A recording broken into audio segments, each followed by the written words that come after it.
Guys, this is early in the morning, but I don't have to be at work till 7:30 because we're working in somebody's house and they have kids and they don't wake up. I've been up since 5 just reading the Odyssey because I'm going to make a video talking about book 1 and book 2 of the Odyssey within one video, and I think I want to try to go 2 books at a time and talk about that.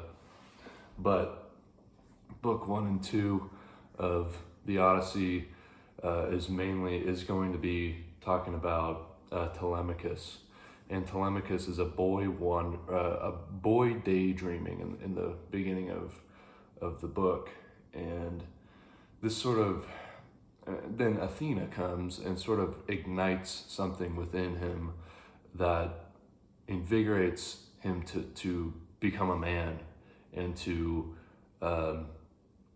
get the suitors out of his house because they're eating up all of their livestock. They're just been mooching off of his father's house for like 10 years, I think, at this point. Needless to say, at least 4, whatever. Okay, that doesn't matter. But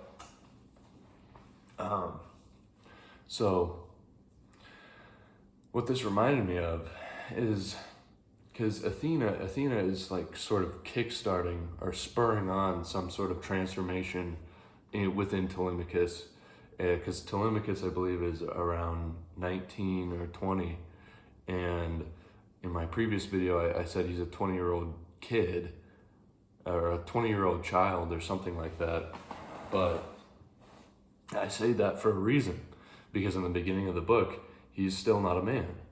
And how many people, when they're 20 years old, are a man?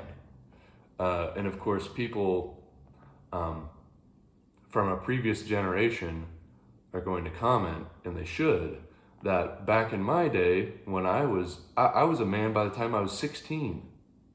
Okay? Why is it that our generation is sort of behind? You know, I'm 23 and I just now feel like I'm a man. Okay, whereas, okay, there's a lot of explanations for this. Obviously, you know, economy, situation, like there's so many things, right? But what is it that'll make you a man, or make you feel like an adult, a grown up? You know. And I think specifically I'm going to be talking from a man's perspective in this.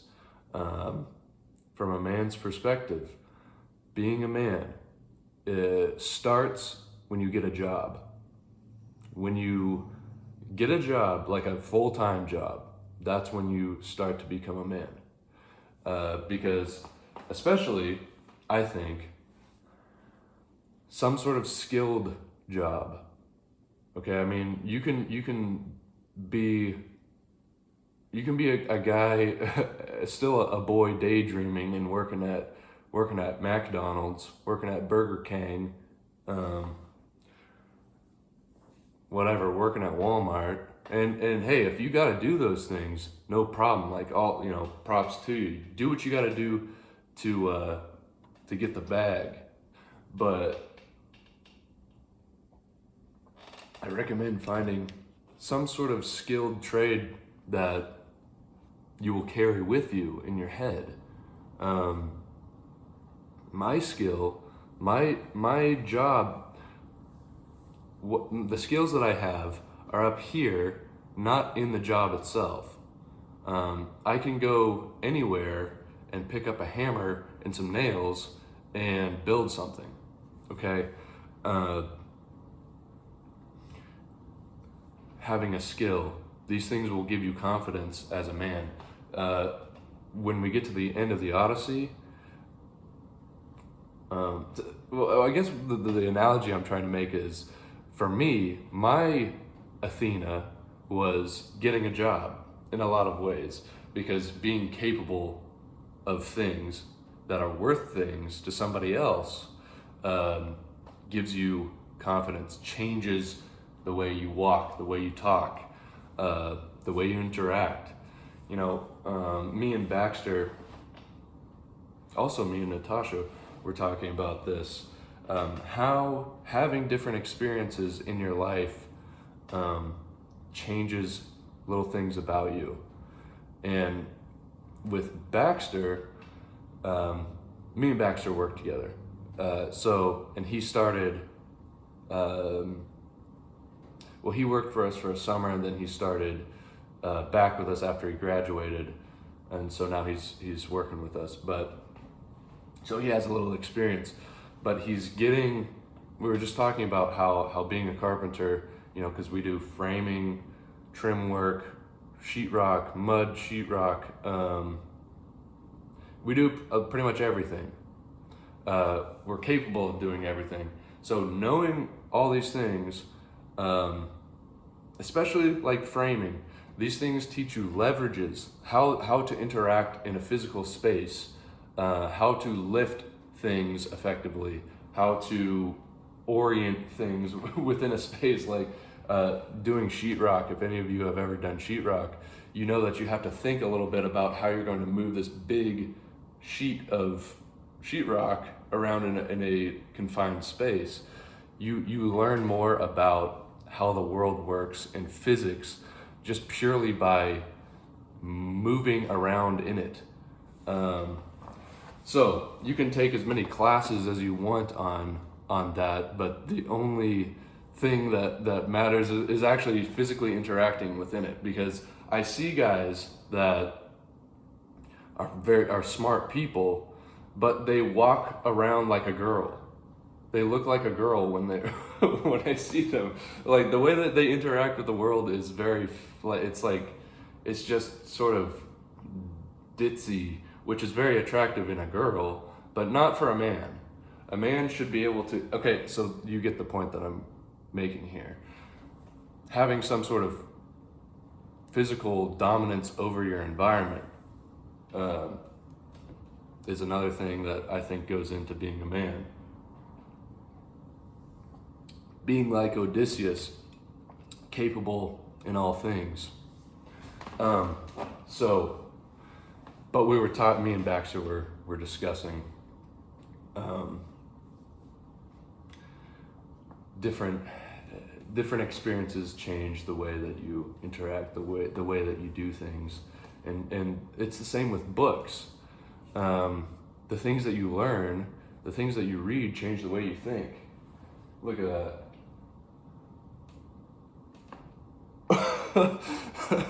Dawn is combing its hair right now. Dawn's spreading its red fingers over the sky. Anyhow, wow, scatterbrain.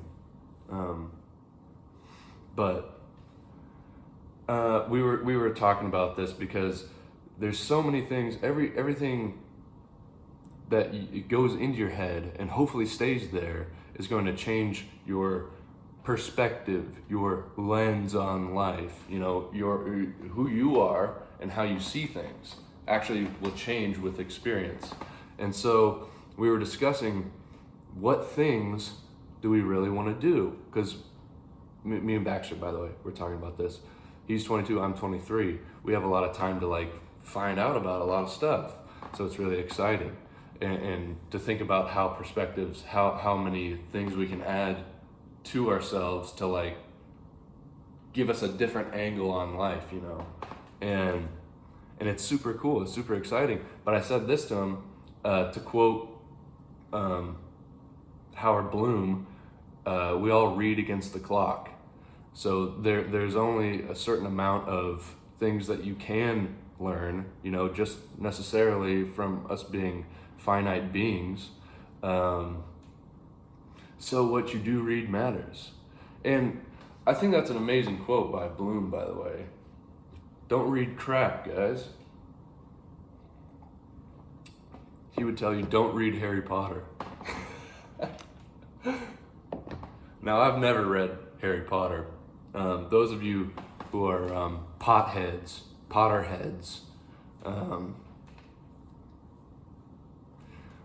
listen to them, reading them demon books, them witchcraft books. Harry Potter, get the... My parents wouldn't let me watch Harry Potter when I was a kid because it was demon time. They said that's demon mode, you can't watch that. So, but when I turned 18, my parents were like, as long as you pay me rent, you can do whatever you want. You know, within reason, like in our house, you can't, there's certain things that are off limits. Like if you come in here with, start shooting up H, you know, we're not gonna let you do that in our house. But, you know, you wanna watch something, you wanna play this, whatever video games, you know, the restrictions that they had on me as like as a jit, you know, were sort of lifted. Like now Silas, this is my parents, this is my father telling me, now Silas, you are the curator of your own life. So as long as you're employed. Now if you're unemployed, we kick you out, and then you really gotta figure out what to do. So I stayed employed since I was 18. And before then as well, because I knew it was coming. I had to get ahead of it. But yeah. So I watched Harry Potter. I watched all the Harry Potter movies to see what I was missing out on. Same with like all the video games that I wasn't allowed to play. Like, you know, I was playing COD, playing Call of Duty, which I was before I was 18 as well. I mean, they kind of loosened up the restrictions on me ahead of time. This is probably weird. My dad's definitely watching this video and thinking, this must be a little odd, isn't it, Dad? Anyway, maybe it's not weird at all. I don't know. But, so, what was I even talking about? I watched the Harry Potter movies, and I didn't read the books, okay? I know people are gonna be like, you should have read the books. I'm sure I should have read the books. I did listen to one of the audiobooks of like what's the last one where they're older in the series? I listened to that one and I thought it was pretty decent, but honestly I forgot everything about it, so it must not have been that good. I was like, yeah, this is neat, but this isn't, I think you have to grow up with it, kind of, to appreciate it. I missed I was a muggle, so I'm still a muggle. I think it kind of got me a little bit when I first watched it. I was like, oh, this is kind of neat, and I was like a mudblood at that point. You know, I was like half magic. It was like, oh man, the spirit of witchcraft got me just a little bit. So I was a mudblood. I went all the way back to muggle. Those Harry Potter sucks. No offense. I'm just kidding. It's okay. All right. I think you'd be better off reading Narnia and Paralandria. I need to read Paralandria, actually. You guys ever read Paralandria by C.S. Lewis? I didn't finish it, but in school I read part of it, and it's just like an acid trip. And his descriptions are so poetic and like crazy. He's like eating fruit, and he describes it as being orgasmic. And to which my 16-year-old brain was like, what the? eating like some weird fruit, and it's like this crazy experience. But I don't think I understood it. That's why I didn't finish it when I was reading it. But I think now it would be really interesting to go back through it. But anyways, you know you're homeschooled when instead of Harry Potter, you were watching Narnia.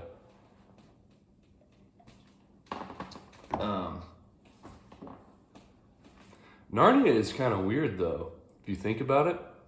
Okay, because C.S. Lewis, it's all a big allegory for Christ, obviously. All right, the lion is obviously Jesus. The witch is Satan. Pretty obvious, basic stuff, if I'm remembering this correctly. Edmund is Judas, all right? He betrays his family. He betrays Jesus for some Turkish delights, which, by the way, I really want some Turkish delights, but, you know, it seems like, what an idiot. Why would he do that? Well, it's set in the 1940s during World War II. They've been sent off away from their parents. Their parents, they've been getting bombed. They probably don't have any Turkish delights, any sweets. And if any of you have ever gone on a sugar fast before, gone without any sugar for a long time, let me tell you, you will be so happy to eat an apple. All right, you guys, some of you guys, you like apples? Apples are good, right? Boom! How do you like them apples, by the way? But you eat an apple, and it's like, oh my! It's like in Paralandria. It's orgasmic. It's insane. But so Edmund, he ain't had no Turkish delights in a long time. He's like, you know, I would, and he's also kind of he's like the middle child. So he's kind of getting bullied a little bit, you know. I think Peter, is that the oldest? He calls him like I think Peter calls Edmund like a fag or something in the beginning when they're playing baseball. I haven't read the books and I haven't seen the movie since I was like 12. So excuse my misremembering all this stuff, but yeah, so Peter calls Edmund a fag in the beginning, and then then Lucy discovers Narnia, and Edmund also discovers Narnia, and he's like, man, F these guys, Peter and Susan and Lucy, for whatever reason. F these guys, I'm betraying them for some Turkish delight. So I get to, it's such a weird.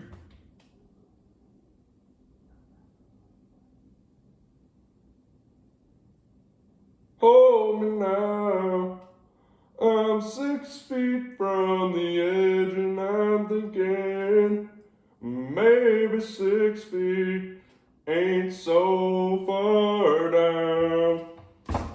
All right, that's about, man, I've had too much coffee. This is what happens when I'm not at work at 6:30. I start getting spazzy because I'm drinking too much coffee. Yeah, I completely forgot what I was talking about. I hope you guys are having a good morning, though. Look at that.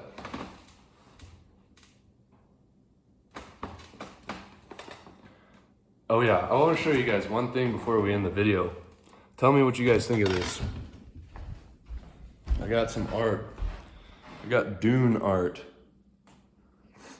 Got that Giger pack. Pretty sick.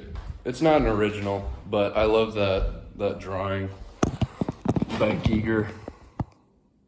That might be my favorite one. The rest of H.R. Giger's stuff is satanic. I'm actually not kidding about that. And of course, you know, a Swiss guy, H.R. Giger, creepy ass guy.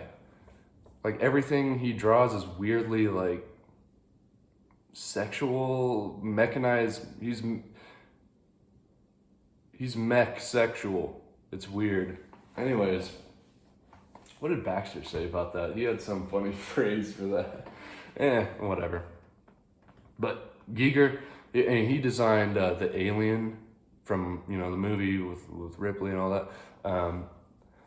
Alien, he designed Alien, which is sick. You guys remember when they find the alien spaceship? They walk into the alien spaceship and there's like that one alien he's like chrysalis. He's like he's like this. I don't know what it is about that, like that spaceship and like the alien design is so sick, but the rest of Giger's stuff, ugh. I don't like it. I feel like I'm getting molested looking at it. But Anyways, hope you guys are having a good morning and a good week.